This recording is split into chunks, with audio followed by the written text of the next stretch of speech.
Bar Council a place in Goa to establish the first international law university. My government has always considered education to be a top priority. We shall hold the no stone unturned to make the Goa into the educational hub. The campus of Dharwad should be committed at the earliest. The university should make the plans to shift there so that the infrastructure can be used by the student. Like this one-of-a-kind university, the coming for the new education policy will be also help our students. New education policy will help us to raise the standard of education at par with the international standard. The policy has clear focus on offering the quality and affordable education to all.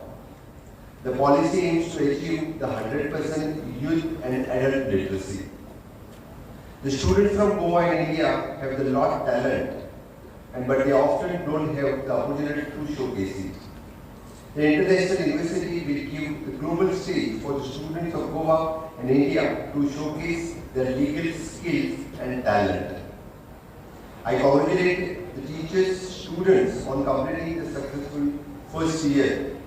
I know the coming year it will be so better. My government is always there to support to provide any help required for the betterment of the student and the university. They are shifting this premises very soon to Kala Bhavan. त्यांच्यानी जाता तितके बेगीन बांदपाची कला भवन theatre म्हणून open करपाचो विचार आसा आमचो बट हे जाता तितके बेगीन थंय शिफ्ट करतले म्हणजे फुल कला भवना खातीर आसात देखून